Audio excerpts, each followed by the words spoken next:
Gênesis capítulo 3, nós faremos a leitura do verso 1 até o verso 13. Ouçamos a leitura. Gênesis capítulo 3, de 1 a 13. Mas a serpente, mais astuta do que todos os animais selvagens que o Senhor Deus tinha feito, disse à mulher: é verdade que Deus disse: não comam do fruto de nenhuma árvore do jardim? A mulher respondeu à serpente: do fruto das árvores do jardim podemos comer, mas do fruto da árvore que está no meio do jardim, Deus disse: vocês não devem comer dele, nem tocar nele, para que não venham a morrer. Então a serpente disse à mulher: é certo que vocês não morrerão, porque Deus sabe que no dia em que dele comerem, os olhos de vocês se abrirão, e como Deus vocês serão conhecedores do bem e do mal. Vendo a mulher que a árvore era boa para se comer, agradável aos olhos e árvore desejável para dar entendimento, tomou do seu fruto e comeu, e deu também ao marido, e ele comeu. Então os olhos de ambos se abriram, e percebendo que estavam nus, costuraram folhas de figueira e fizeram cintas para si. Ao ouvirem a voz do Senhor Deus, que andava no jardim, quando soprava o vento suave da tarde, o homem e sua mulher se esconderam da presença do Senhor Deus entre as árvores do jardim. E o Senhor Deus chamou o homem e lhe perguntou: onde você está? Ele respondeu: ouvi a tua voz no jardim, e porque estava nu, tive medo e me escondi. Deus perguntou: quem lhe disse que você estava nu? Você comeu da árvore da qual ordenei que não comesse? Então o homem disse: a mulher que me deste para estar comigo, ela me deu da árvore e eu comi. Então o Senhor Deus disse à mulher: que é isso que você fez? A mulher respondeu: a serpente me enganou e eu comi. Até aqui a leitura da palavra de Deus. Nós vamos orar mais uma vez, pedindo que nosso Deus nos ajude a compreender todo o significado dessa passagem que nós acabamos de ler. Sim, Pai, nós estamos suplicando ao Senhor agora a iluminação do Espírito Santo, que o Senhor nos dê clareza, que o Senhor nos dê compreensão de tudo o que se passa aqui, não só do significado desse texto, mas o que é que ele representa para nós hoje. Nós oramos que, ao abrir a palavra e fazer a exposição, Teu Espírito Santo clareie o entendimento daqueles que ouvem e que o Senhor opere em seus corações, conforme Teu desejo, Teu propósito. Em nome de Jesus. Amém. Queridos, nós estamos diante de um dos mais importantes capítulos da Bíblia. Sem o relato que nós temos aqui, nós seríamos incapazes de saber, primeiro, a causa da maldade, da perversidade generalizadas das pessoas. Segundo, a experiência universal do sofrimento, da dor e da doença. E terceiro, a realidade da morte para todos. De onde vêm estas coisas? Qual a origem delas? Por que a humanidade é assim? Por que nós sofremos, morremos, passamos por tantas dificuldades? No capítulo anterior, Moisés havia feito um relato detalhado da bondade de Deus para com o homem que ele havia criado, a começar de um jardim maravilhoso que plantou para ele, e em seguida lhe dando uma companheira, lhe dando uma auxiliadora que era semelhante a ele. Entretanto, mesmo diante de tanta benevolência, nós lemos horrorizados aqui a grande ingratidão do homem e da sua mulher para com o Criador tão bondoso e tão generoso. Queremos então entrar nessa noite, nesse capítulo, que eu já disse, é provavelmente um dos mais importantes capítulos da Bíblia, vendo a primeira parte da narrativa, onde a serpente tenta a mulher, em seguida a mulher convence o marido, os dois desobedecem a Deus e depois Deus vem ao encontro deles para questioná-los. Comecemos então com a entrada da serpente no jardim do Éden, tentando a mulher, aí dos versos 1 a 5. Verso 1: mas a serpente, mais astuta que todos os animais selvagens que o Senhor Deus tinha feito, disse à mulher. Mas aqui, nota que o verso começa com um mas, é porque o que vai acontecer está em contraste com o que está dito antes, que o homem e a mulher estavam nus e não se envergonhavam. Eles estavam num estado de inocência, de pureza, mas isso haveria de terminar logo em seguida. E o processo de queda começa com a presença, o aparecimento dessa serpente lá no meio do jardim. Note que Moisés se refere a ela como sendo um animal selvagem. Ela era a mais astuta de todos os animais selvagens. E, evidentemente, é claro, quando a gente lê esse texto, a gente pensaria que Moisés deveria tê-la classificado como entre os animais que rastejam sobre a terra. Mas é que, provavelmente, a serpente, a essa altura, era um animal diferente daquele que hoje nós conhecemos como cobra. Ele não estava classificado entre os que se arrastam na terra. Ainda não. Isso vai acontecer como parte do juízo de Deus sobre esse animal. O que Moisés diz aqui é que ela era astuta, havia sido criada por Deus e era de todos os animais selvagens o animal mais astuto, quer dizer, mais esperto, mais sagaz. E essa sagacidade era alguma coisa natural. Até aqui, esse momento, nós não temos nenhuma indicação que essa astúcia ela era maliciosa. Era um animal muito esperto com relação aos outros. Deus o havia criado dessa forma e talvez foi por isso que ele foi escolhido por esses poderes que estavam entrando ali no jardim, exatamente porque era o animal mais esperto e serviria perfeitamente aos propósitos desses poderes malignos que sutilmente são apresentados aqui no texto. O apóstolo Paulo se refere a essa passagem na segunda carta que ele escreve aos Coríntios, capítulo 11, verso 3, dizendo assim: a serpente com a sua astúcia enganou Eva, fazendo uma leitura histórica disso aqui. Eu fiz questão de dizer isso no começo, porque a reação de muitos, quando chegam aqui nesse capítulo, é dizer assim: mas vocês acreditam mesmo que cobra falava, que bicho falava? Vocês acreditam nessas coisas? Bem, o meu problema não é com Gênesis capítulo 3, meu problema é com Gênesis capítulo 1, verso 1. No princípio, criou Deus os céus e a terra. Se você aceita isso, meu amigo, o resto é tranquilo. Para um Deus que do nada e pela sua palavra criou o universo, qual o problema dele fazer um bicho falar? Então, seu problema não é com Gênesis 3, um bicho falando, seu problema é com Gênesis 1, verso 1. No princípio criou Deus os céus e a terra. Se Deus é o que a Bíblia diz que Ele é, qual é o problema de Gênesis 3? Qual o problema de Jonas passar 3 dias e 3 noites no ventre de um peixe? Qual a dificuldade? Então, o problema não é com os milagres bíblicos. As pessoas que levantam essas dificuldades, eles dizem, o problema deles não é com a Bíblia no final, o problema deles é com Deus. É com o Deus que nos é apresentado na Escritura, porque se Ele é aquele de Gênesis 1:1, você não devia ter problema nenhum aqui com Gênesis 3. Não devia. Esse Deus criou os animais, criou esse animal esperto, sagaz, e ele então serve de canal para poderes espirituais malignos que, nós vamos ver mais adiante, penetram no jardim. A serpente então se dirige à mulher e começa a falar com a mulher. Mas não sabemos quanto tempo isso ocorreu desde a criação da mulher. Pode ter passado alguns meses, dias, não sabemos. E também não é dito por que a serpente escolheu conversar com a mulher. É claro que tem as interpretações machistas, não é? Nós não vamos cair na armadilha de aceitar nenhuma delas. Não é? Que a mulher é mais fraca, que a mulher é mais vulnerável, que a mulher assim acredita mais nas coisas do que o homem, não é? O homem é mais racional. A Bíblia não dá a menor sugestão de que foi por essa razão. Na verdade, diz que Deus criou o homem e a mulher iguais. Ambos são a sua imagem e semelhança. Então, não creio que a razão foi por isso. Mas o que foi também não nos é dito. De qualquer forma, foi quem a serpente escolheu para primeiro tentar. E aqui você tem a primeira indicação de que não se tratava de uma serpente comum. Era o fato de que ela podia falar com a mulher.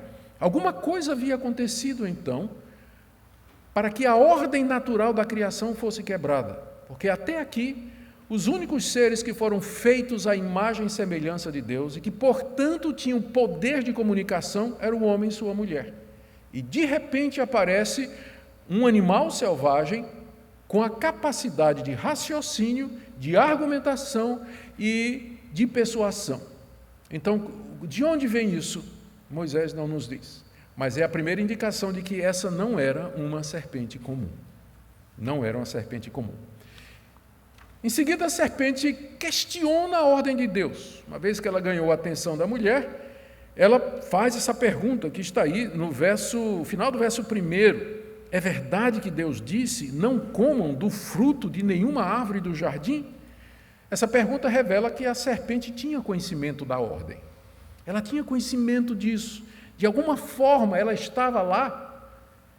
Naquele dia que Deus, ao criar o homem, apresentou-lhe a árvore do conhecimento do bem e do mal e disse, você pode comer livremente de tudo isso, mas da árvore do conhecimento do bem e do mal que está no centro do jardim, você não vai comer, porque no dia que você comer, você vai morrer. Esse bicho aqui, de alguma forma, tinha conhecimento disso. Ele sabia da ordem que Deus havia dado. E, portanto, a sua pergunta aqui, ela é capciosa e ela revela uma ignorância fingida. Deus disse, é verdade que Deus disse, não comam do fruto de nenhuma árvore do jardim, do tipo assim, Deus proibiu vocês de comerem de todas as árvores do jardim? É isso? É isso que ele disse? É verdade isso? O alvo é evidente. A serpente queria lançar dúvidas na mente da mulher acerca da bondade de Deus, sobre a qual não devia pairar nenhum questionamento, diante de toda a fartura, de toda a misericórdia que Deus tinha mandado. Entretanto, foi por aqui o ângulo de ataque. Questionar inicialmente, lançar dúvidas sobre a bondade de Deus. Mais uma indicação de que isso aqui não era uma serpente comum. Alguma coisa tinha acontecido. E a mulher, então, cai na armadilha, respondendo à serpente, sem suspeitar do fato curioso e inédito de ver um bicho falando. A princípio, ela tenta estabelecer a verdade sobre a ordem de Deus. No verso 2, a mulher respondeu à serpente, do fruto das árvores do jardim, nós podemos comer. Ela diz, não é? De fato, Deus permitiu que nós comêssemos as frutas de qualquer árvore do jardim. Mas havia somente uma exceção, diz a mulher, agora no verso 3. Do fruto da árvore que está do meio do jardim, Deus disse, vocês não devem comer dele, nem tocar nele, para que não venham a morrer. A mulher, na tentativa de resguardar a verdade de Deus, ela diz, não, é verdade, Deus diz que a gente pode comer de todas as árvores, mas também é verdade que Ele proibiu que nós comêssemos de uma árvore em particular. Na verdade, Ele até disse, não toque na árvore. E aqui a mulher já começa a descarrilhar, porque Deus tinha dito, vocês estão proibidos de comer, não disse que vocês são proibidos de tocar. Muito embora, a essa altura, a gente não deva atribuir à mulher nenhum sentimento maldoso. Ela provavelmente, no zelo de defender Deus da suspeita que a serpente levantou, ela disse, olha, nós não podemos comer, nem tocar, né? Como dizendo assim, eu não quero nem chegar perto. Mas ao fazer isso, ela já altera a palavra de Deus, ela já muda, acrescenta ao que Deus havia dito. E aí, então, a serpente contradiz de maneira direta a ordem de Deus, encorajada pela receptividade da mulher. Está claro aqui a essa altura que a mulher já entrou, a conversa já foi longe demais. E não devia nem ter começado. Mas agora a conversa já foi longe demais. E o próximo passo, então, é a serpente encorajada. Ela contradiz de maneira direta o que Deus tinha dito. Verso 4, então a serpente disse à mulher, é certo que vocês não morrerão. Deus tinha deixado claro de que no dia que eles comessem do fruto, eles certamente haveriam de morrer. E pelo fato de que Adão ainda viveu 930 anos depois que comeu, significa que morte tinha uma implicação muito mais ampla do que simplesmente a cessação física. Você vai morrer, Adão, embora não imediatamente. Isso vai acontecer 930 anos depois. Mas outros tipos de morte estavam implicados aqui, como nós veremos à medida que a trama do texto se desenvolve. O homem havia passado isso para a mulher. Note que ela diz aqui no verso 3, não é? Vocês não devem comer dele, nem tocar nele, para que não venha a morrer. Ela fala no plural.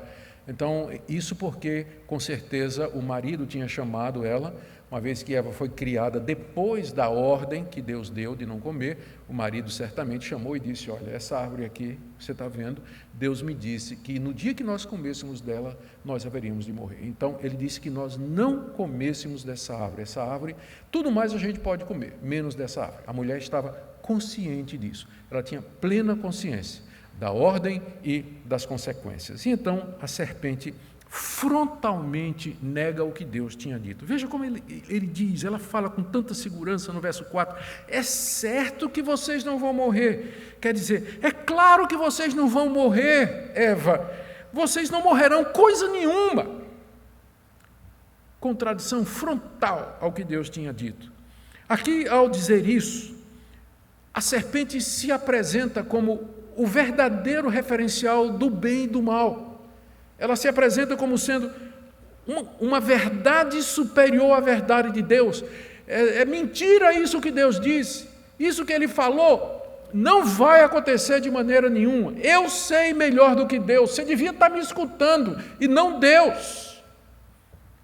Se apresenta como um referencial de verdade, como aquele ser que tem o verdadeiro conhecimento no lugar de Deus. E a essa altura já está claro, né, da narrativa, que a serpente representa algum tipo de poder adversário a Deus que desejava destruir a sua obra e estragar tudo o que ele havia feito. A partir daí a serpente atribui a Deus intenções egoístas, porque então ele tem que explicar, se nós não morreremos, então por que Deus proibiu? E o próximo passo lógico é a serpente dar a interpretação da proibição. Por que Deus proibiu? É o que ela diz aqui no verso 5. Deus sabe que no dia em que vocês comerem desse fruto, os olhos de vocês se abrirão, e como Deus vocês serão conhecedores do bem e do mal. Aqui a serpente atribui a Deus intenções egoístas, ao ter negado o acesso à árvore do conhecimento do bem e do mal. E aqui ela usa de meia-verdade. Meia-verdade. Era certo que, se eles comessem do fruto, os seus olhos se abririam. Isso, de fato, era verdade.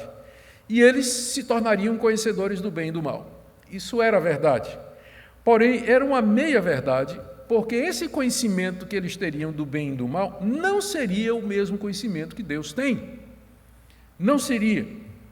E mais falso ainda era a insinuação da serpente de que Deus tinha feito isso porque Deus queria reinar supremo. Deus não queria dividir o conhecimento com ninguém, nem com aquela criatura que ele havia feito à sua imagem e semelhança. Deus é egoísta, Deus é zeloso do seu lugar, Ele não quer compartilhar aquilo que realmente importa. Ele pode ter dado esse jardim maravilhoso, todas estas coisas maravilhosas, mas o que é isso sem conhecimento, sem entendimento? Isso Ele reservou só para Ele. Que Deus egoísta, não é? Em vez de compartilhar isso com vocês, Ele reservou só para si. Essa é a razão pela qual Ele fez essa proibição tão absurda, diz a serpente. Esse atrevimento da serpente em contraditar a Deus de maneira tão direta deixava claro que ela estava representando um poder espiritual gigantesco, oposto e inimigo de Deus, que surgiu depois que Deus havia terminado a sua boa criação. No último dia, a declaração sobre a criação é essa, e viu Deus que era tudo muito bom. Então, esses poderes, eles não surgem durante o período da criação, não foi Deus quem criou esses poderes que estão aqui agindo através ou atrás da serpente, porque no final da criação estava tudo muito bom, mas eles surgiram em algum momento entre o término da criação e o pecado do homem. Quando o homem peca, quando ele vai tomar do fruto e comer, o mal já existia, o mal já estava presente, embora a Bíblia não nos diga com clareza como ele surge. Ele simplesmente aparece no jardim usando a serpente, provavelmente uma encarnação. Os estudiosos do Antigo Testamento, eles se debatem de que maneira esses poderes malignos usariam um animal. Então, alguns falam que poderia ser uma ilusão, Eva pensou que estava vendo alguma coisa, ou então algum tipo de ventriloquismo, né? Os poderes espirituais falavam e parecia que era o bicho que estava falando, ou algum tipo de opressão sobre o animal, ou uma encarnação, uma tomada completa daquele animal, que nos parece o mais provável, embora sobre isso nós não podemos ter certeza. O que importa é que havia poderes espirituais, inimigos de Deus, opostos a Deus e que queriam completamente subverter a sua criação. E a estratégia da serpente funciona. Nós vamos ver agora do verso 6 ao verso 8 como a mulher e seu marido desobedecem a Deus.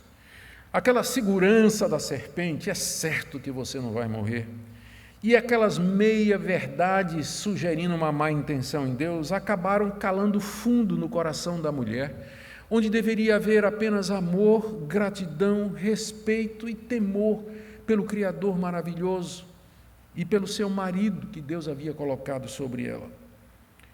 A serpente acaba enganando a mulher, prometendo alguma coisa que não era verdade e ocultando quais seriam as verdadeiras consequências se ela tomasse do fruto.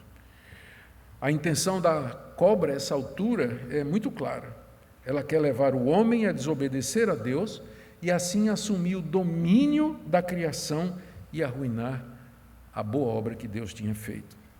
É então que a mulher, nos diz aqui o verso 6, olha para a árvore de outra maneira e ela percebe duas coisas. Primeiro, que ela era igual às demais árvores do jardim que eram permitidas. Veja o que diz o verso 6. Vendo a mulher que a árvore era boa para se comer. Mas espera aí, todas as outras que estavam no jardim, já foi dito no capítulo 2, que eram árvores boas para comer. Então ela diz, mas é igual às outras. O que ela tem de especial? Ela é boa para comer como as outras são também. E não só isso, ela é agradável aos olhos, é muito bonita, é uma árvore linda. Mas espera aí, todas as outras são também. Por que então essa é diferente? Qual seria a razão de Deus, então, não permitir que nós comêssemos do fruto? Será que a serpente está correta? E nessa altura, então, ela percebe uma coisa que ela não tinha percebido antes, que aquela árvore era boa para obter conhecimento. Verso 6, vendo a mulher que a árvore era boa para se comer, agradável aos olhos e árvore desejável para dar entendimento. Ou seja, era alguma coisa que se você estivesse lá, você ia querer desejar também, ter o conhecimento que viria através daquela árvore. Era nisso que essa árvore era diferente das demais, e era nisso então que ela se tornou desejável para a mulher. A mulher desejou então obter por si mesma o conhecimento do bem e do mal. Esse é o ponto aqui. Até aqui, o conhecimento do bem e do mal tinha Deus como referência. Bem é o que Deus diz, mal é aquilo que Deus diz que é mal. Certo é o que Deus diz que é certo, errado é o que Deus diz que é certo. Mas agora a mulher quer ter esse conhecimento para si, por ela mesma. Ela quer discernir isso, ela quer fazer suas leis, ela quer determinar o que é certo e errado. É uma árvore desejável para dar entendimento. E através dela, ela e seu marido seriam como Deus. Seriam como Deus.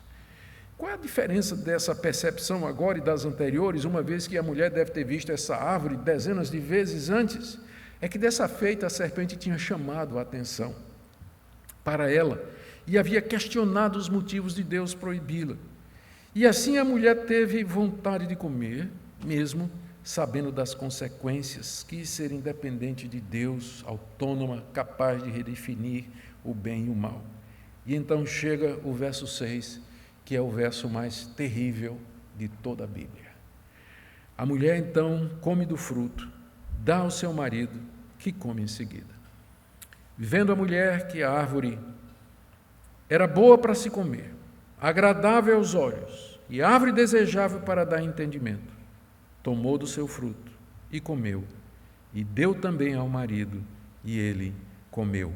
Algumas traduções trazem, e o homem que estava com ela comeu, indicando que o homem estava presente. A tradução do hebraico permite essa interpretação, que o homem estava presente assistindo tudo isso aí.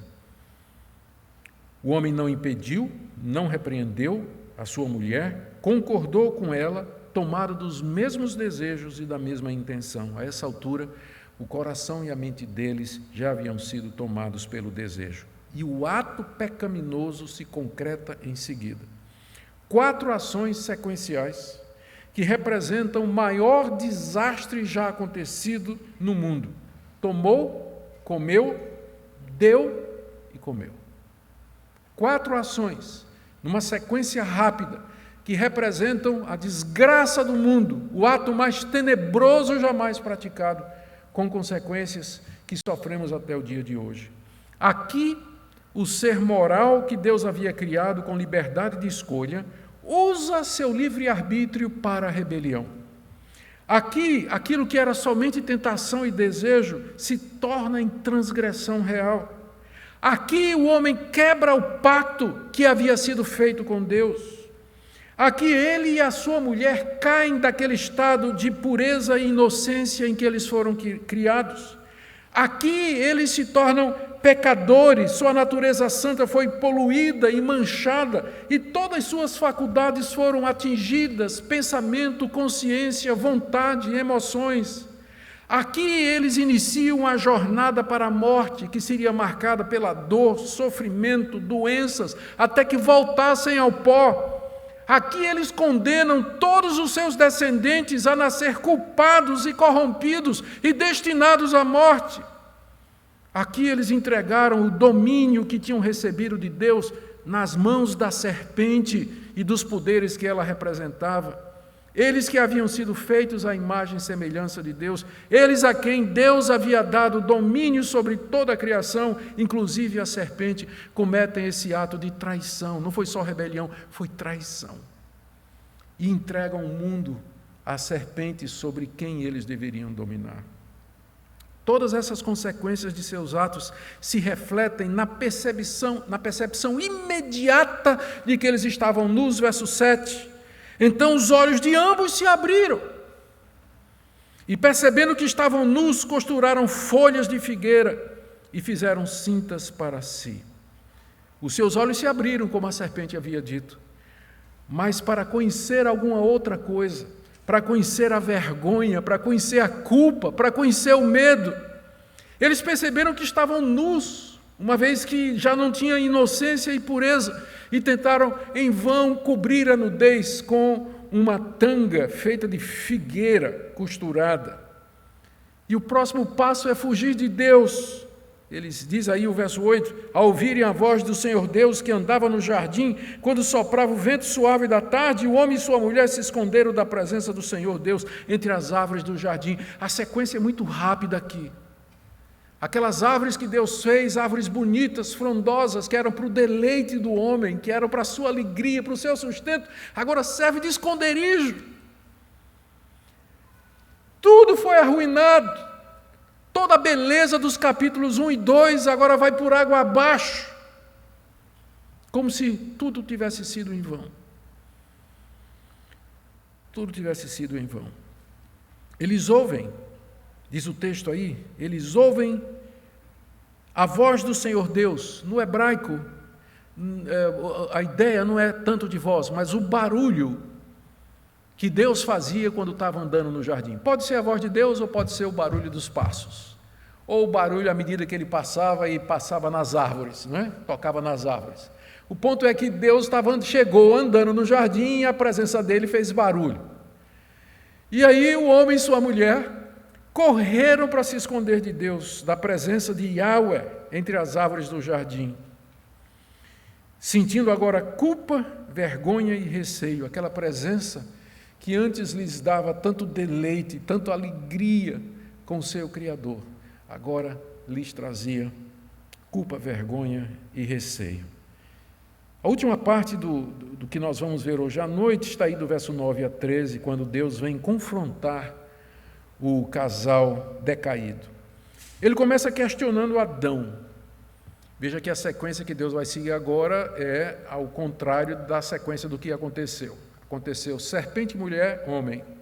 Agora Deus vai fazer homem e mulher serpente. Por quê? Porque Adão era o responsável. Porque Adão, não foi a mulher que começou? A resposta era que o seu marido era responsável por ela. O homem foi colocado como o cabeça da família, como o responsável por toda a humanidade que viria dele. Por isso Deus vai cobrar primeiro dele. Ele poderia ter impedido, ele poderia ter feito alguma coisa, mas ele não somente não deixou de fazer, como ele também participou como cúmplice naquele pecado. E a pergunta de Deus ao homem, no verso 9, é retórica. Deus chamou o homem e lhe perguntou: onde você está? É claro que Deus sabia onde o homem estava, mas a pergunta é: por que é que você está se escondendo? Essa que é a pergunta. Né? Por que você está se escondendo? E Deus queria despertar o homem para ver a seriedade e a gravidade daquilo que ele tinha feito. A resposta do homem, ao se ver descoberto por Deus, está aí no verso 10. Ele respondeu: ouvi a tua voz no jardim, e porque eu estava nu, tive medo e me escondi. Ele se escondeu porque tinha medo de Deus, ele tinha percebido que estava nu. Lembre que quem está fazendo esse relato é Moisés, milhares de anos depois, às margens do rio Jordão, para os israelitas, no meio do mundo oriental, onde a maior vergonha que alguém podia passar era ficar nu em público. Hoje em dia não, né? Tem um monte de sem vergonha aí na internet, nas redes sociais, aparecendo nu, cara de pau, né? Não tem a menor vergonha. Mas no Antigo Oriente, a maior vergonha que alguém poderia passar era aparecer nu em público. É para essa audiência que Moisés está dizendo isso aqui. E é por isso que, não é? Apresentando Adão, dizendo: eu vi que eu estava nu e vi que o Senhor estava chegando, então eu me escondi, porque eu estou nu. E nu era símbolo de humilhação, era símbolo de vergonha, era símbolo de derrota no Antigo Oriente. Daí a resposta do homem diante de Deus. E Deus então faz mais duas perguntas. Deus perguntou: quem lhe disse que você estava nu? Como é que você soube que você estava nu? E a segunda pergunta: você comeu da árvore? A segunda pergunta é a resposta da primeira, né? Você comeu da árvore da qual eu ordenei que você não comesse? Porque essa seria a única maneira, Adão, pela qual você saberia que você está nu. É que você me desobedeceu. E agora você está aí na sua vergonha, na sua nudez, na sua humilhação.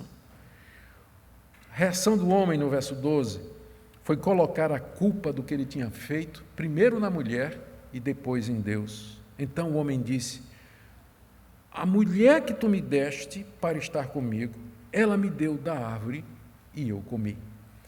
A mulher me deu do fruto, a culpa é dela. Ela que me deu, a iniciativa foi dela. E tem mais, foi a mulher que o Senhor me deu, não se esqueça disso. Eu estava muito bem sozinho. Foi o Senhor que veio com esse negócio de não é bom que o homem esteja só. E o Senhor que disse que ia fazer uma ajudadora, uma companheira, para me ajudar a guardar o jardim, para estar no jardim. Olha aí, o erro é teu. É isso que ele está dizendo a Deus. Ele está primeiro colocando a culpa na mulher, mas em última análise ele está colocando a culpa em Deus. Foi essa mulher que foi ideia sua fazer. E foi essa mulher que o Senhor me deu. Imediatamente Deus então vai ao encontro da mulher, verso 13.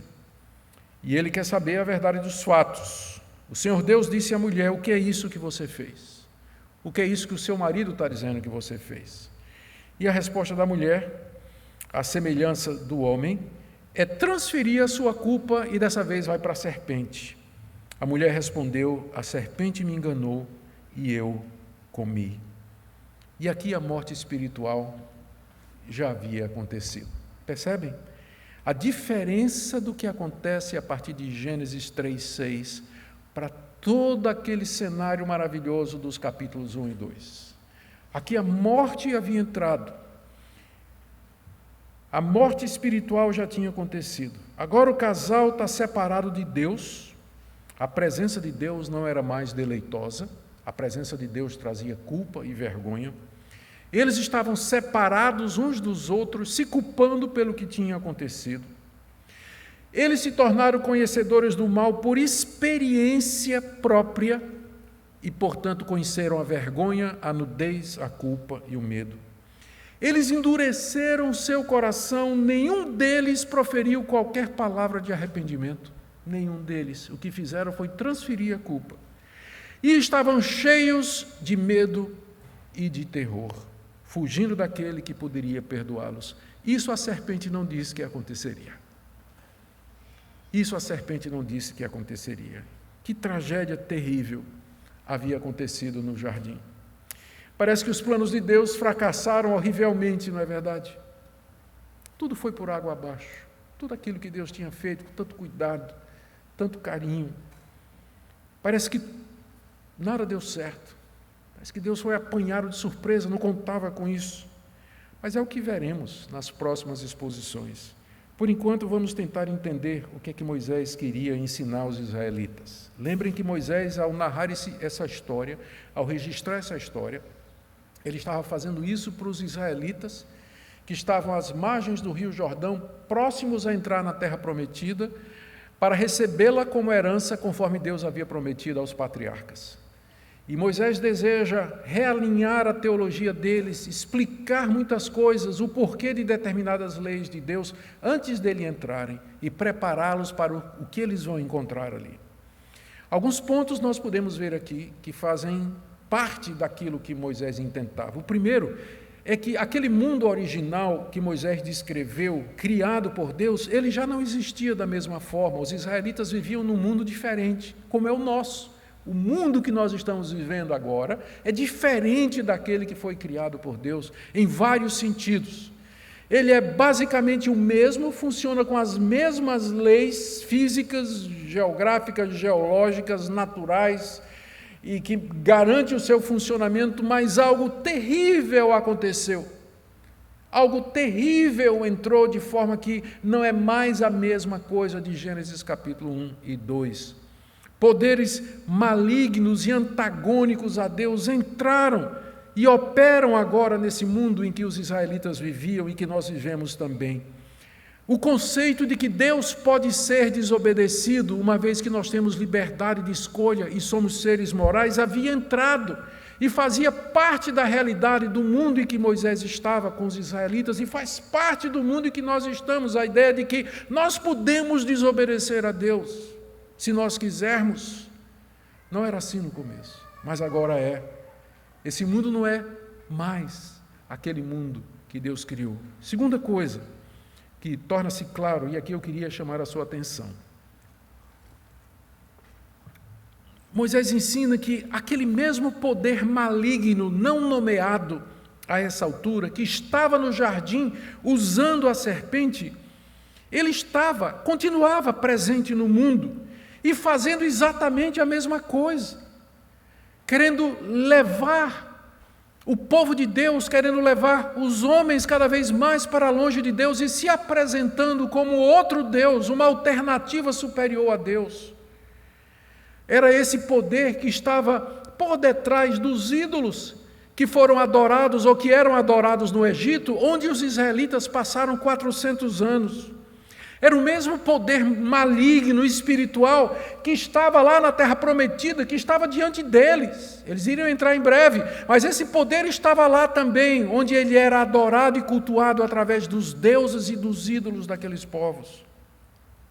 O próprio Moisés mais tarde vai se referir a isso com palavras mais claras, e eu queria que você prestasse atenção para ver por que é que eu estou dizendo isso, qual é a base que eu tenho para dizer isso. Deuteronômio 32, 17. Ofereceram sacrifícios aos demônios. É a primeira vez que a palavra demônio aparece na Bíblia. Moisés identifica quem são esses poderes espirituais por detrás do engano, da malícia e da rebelião contra Deus, que desejam adoração, ofereceram sacrifícios aos demônios e não a Deus, sacrificaram a deuses que não conheceram. Está se referindo aos israelitas quando estavam lá no Egito. Quando vocês estavam lá no Egito, vocês sacrificaram, fizeram oferendas aos deuses do Egito, mas na verdade vocês estavam oferecendo sacrifício aos demônios, que eram estes poderes que estavam lá no jardim, por trás da serpente. Foram eles que estavam lá. E mais adiante, no livro de Levítico, capítulo 17, verso 7, Deus falando para Moisés, se referindo aos israelitas: nunca mais os israelitas oferecerão os seus sacrifícios aos demônios, com os quais eles se prostituem. Isso lhes será por estatuto perpétuo nas suas gerações. É a segunda vez que a palavra demônio aparece e é usada por Moisés para se referir aos poderes que estavam por detrás da idolatria, os poderes inimigos de Deus que querem tomar o lugar de Deus e ganhar a adoração e o serviço e a admiração das pessoas. É o mesmo poder que estava lá no Jardim do Éden.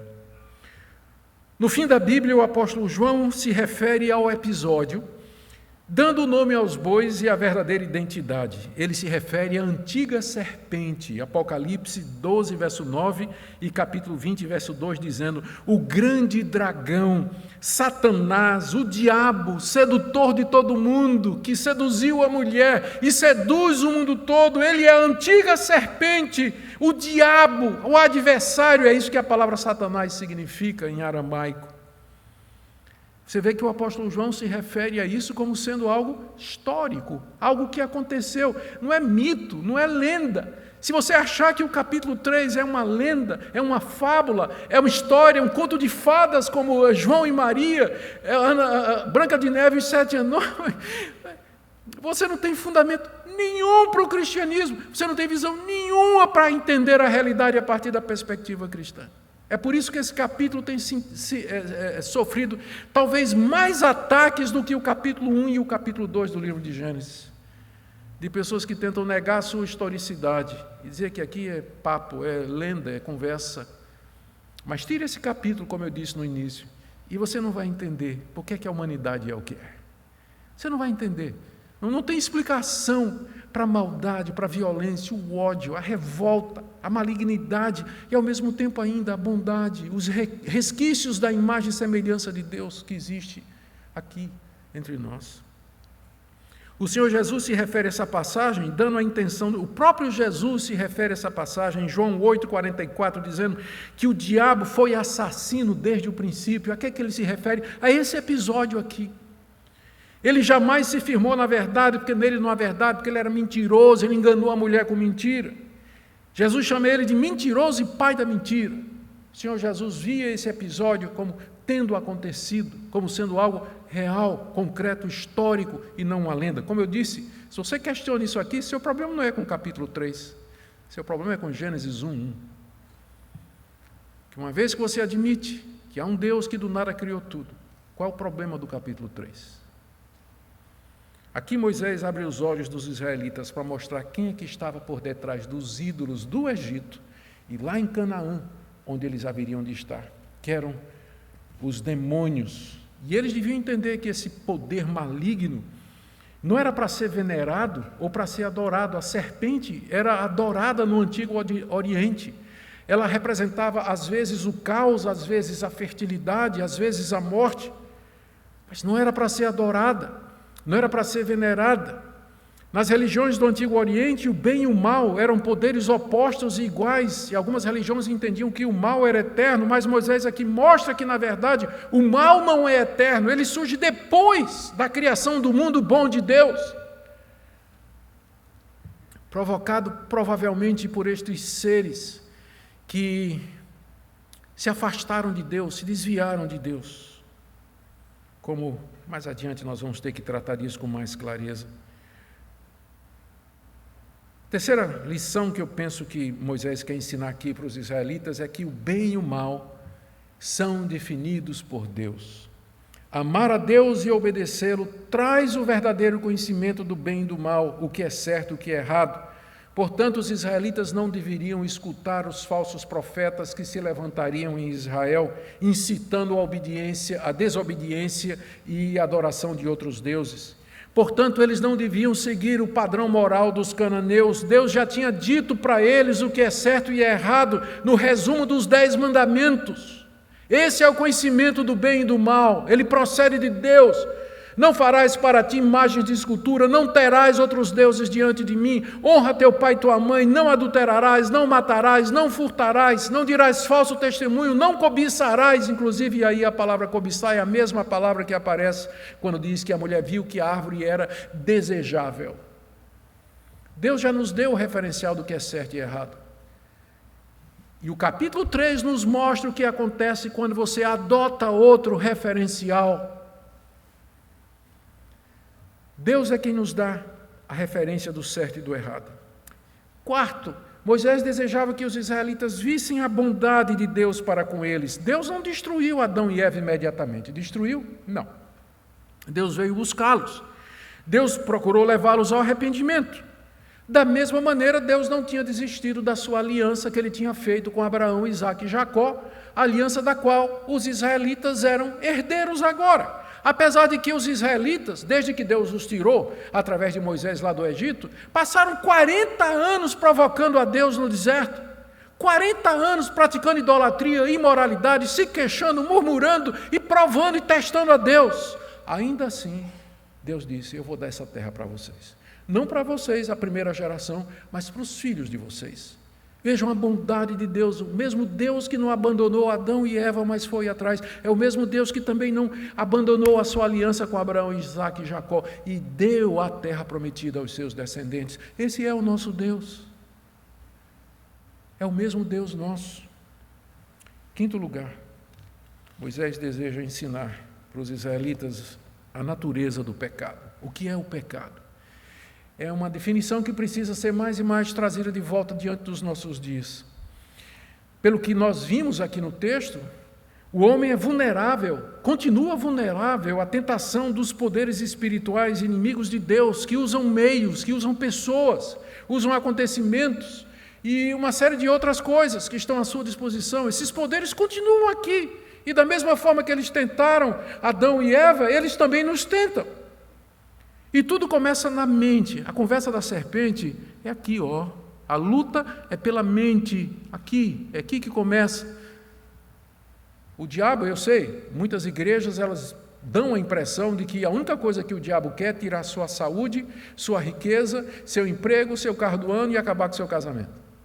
Tem muitas igrejas que enfatizam só isso. Não estou dizendo que o diabo não faz isso, mas isso não é a coisa mais importante para o diabo. É aqui a guerra é aqui. Como ele fez lá com a mulher. Ele começa aqui. É assim que o pecado começa. Começa na mente, no coração, quando a gente fixa os olhos naquilo que não é permitido. Quando você começa a pensar e olhar para aquilo que é proibido. Essa é a razão pela qual Deus vai determinar mais adiante que os israelitas, ao entrar na terra, eles destruíssem completamente os povos pagãos, idólatras e imorais. Às vezes a gente pergunta, por que essa radicalização de Deus, quando ele diz para os israelitas, quando vocês entrarem na terra, vocês acabem com esses cananeus? É porque, desde o início do capítulo 3, o homem deveria ter aprendido que, para evitar o pecado, você tem que evitar primeiro toda ocasião propícia para o pecado. O problema da mulher qual foi? Que ela entrou na tentação, ela entrou na conversa, na lábia, manteve uma conversa com o tentador.